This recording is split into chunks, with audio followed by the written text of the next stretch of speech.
My name is Ethan, and this is the New Year's Eve I will never forget. It all began on December 31st, a few hours before midnight. My friends and I had decided to spend the evening in a remote cabin in the woods. We thought it would be a fun way to end the year. No crowds, no noise, just a peaceful celebration with close friends. The cabin belonged to my friend Clara, whose family had owned the property for generations. It was old, creaky, and surrounded by miles of thick forest. The drive up there had been uneventful, though the weather was colder than usual. Snow blanketed the ground, and the air was sharp with the promise of more to come.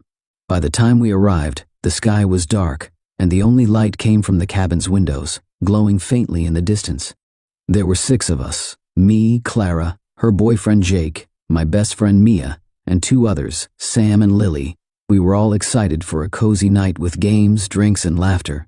None of us suspected that the night would turn into a nightmare. The cabin was as rustic as I had imagined. It had a large stone fireplace in the living room, an old wooden dining table, and a kitchen with appliances that looked like they hadn't been updated since the 1970s. There were 2 bedrooms upstairs and a pull-out couch in the living room. The place had a certain charm, but it also felt off. The shadows in the corners seemed darker than they should have been, and there was an unsettling silence outside, broken only by the occasional rustle of tree branches in the wind. Clara told us a little about the cabin's history as we settled in. It had been built by her great-grandfather, who had lived there alone for many years. She mentioned something about local legends, stories of strange happenings in the woods, but she laughed it off, saying they were just old wives' tales. We didn't think much of it. After all, it was New Year's Eve, and we were here to have fun. By 10 p.m., we had settled into our celebration. The fireplace crackled warmly, and the table was piled with snacks and drinks. Sam suggested we play a game of truth or dare to pass the time. It seemed harmless enough, so we all agreed. The game started lightheartedly. Jake dared Lily to sing a song while standing on the table, and Mia admitted she had a crush on a coworker. We laughed, teased each other, and forgot about the eerie feeling of the cabin. But then, it was my turn. Truth or dare? Jake asked, grinning mischievously. I chose dare, feeling brave. I dare you to go into the woods and bring back something unusual, Jake said, his grin widening. I hesitated. The woods were pitch black, and the thought of wandering around in them didn't thrill me. But I didn't want to back out. Fine, I said, grabbing a flashlight. But if I get eaten by a bear, it's on you. The others laughed as I bundled up and stepped outside. The cold hit me immediately, and the sound of the door closing behind me left me feeling unnervingly isolated. I shone the flashlight ahead, illuminating a narrow path that led into the trees. Taking a deep breath, I walked forward. The woods were eerily quiet. The snow muffled my footsteps, and the trees loomed like dark sentinels on either side of the path. I kept moving, scanning the ground for anything unusual. A few minutes passed, and I was beginning to think this dare would be a bust when I saw it. Lying half buried in the snow was an old, weathered box. It was made of wood, with strange symbols carved into its surface. The carvings looked ancient, like something out of a museum. I hesitated before picking it up. The box was heavier than it looked, and its surface was ice cold, almost like it was sucking the warmth out of my hands. Something about it felt wrong, but I told myself it was just a box. I turned and headed back to the cabin, eager to show the others what I had found. When I stepped back inside, everyone crowded around me, curious to see what I had brought. What is it? Mia asked, her eyes wide. Not sure, I said, setting the box on the table. Found it in the woods. Looks pretty old. Clara frowned. I've never seen anything like that before.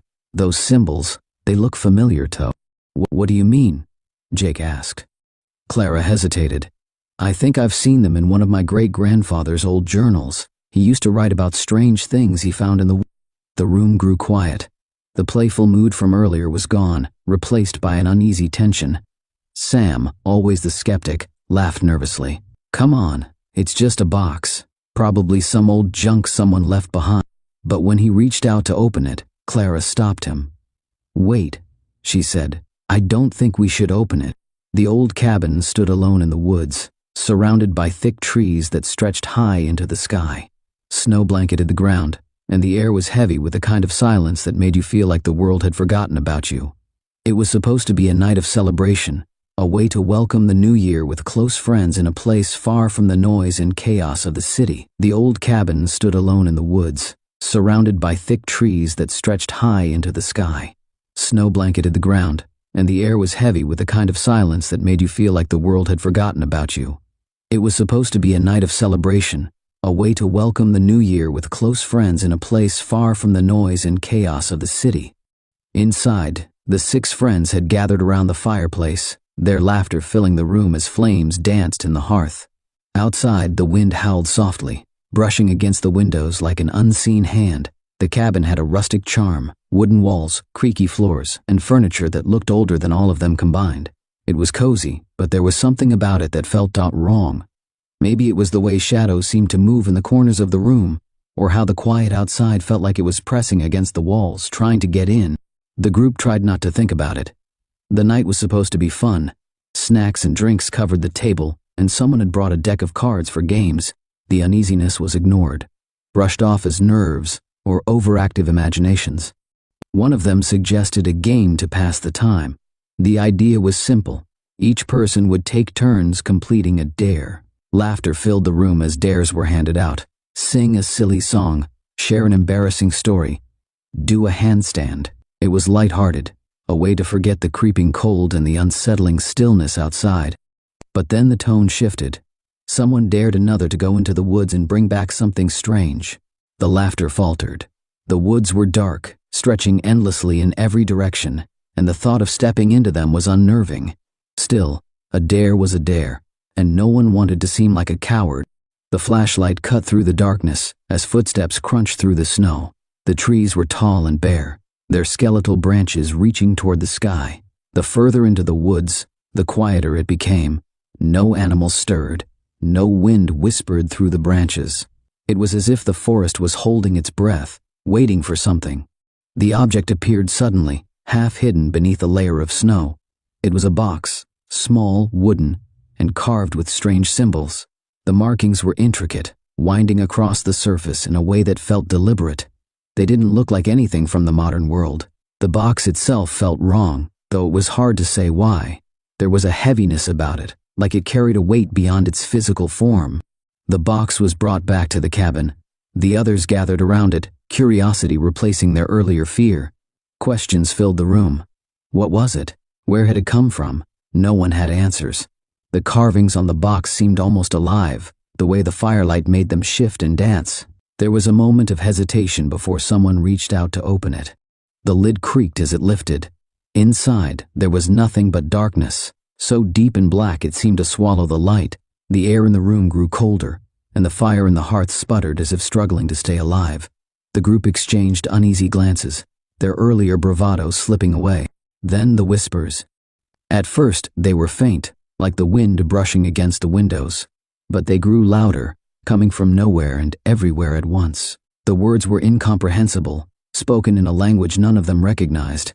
Panic set in. The box was slammed shut, but the whispers didn't stop. If anything, they grew angrier, the sound vibrating through the walls of the cabin. The group tried to laugh it off, convincing themselves it was just their imagination.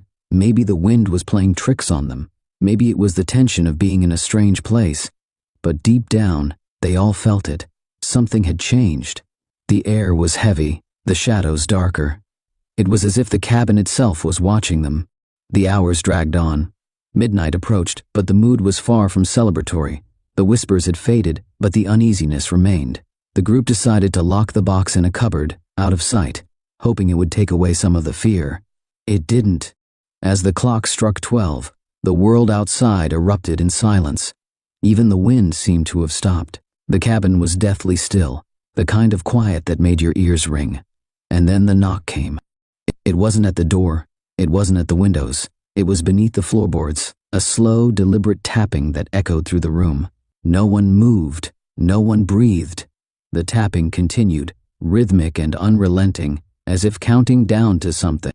The fireplace suddenly went out, plunging the room into darkness.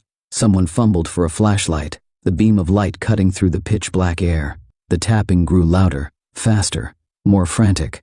It seemed to come from everywhere now, beneath the floor, behind the walls, above the ceiling. And then it stopped. For a moment, There was nothing but silence.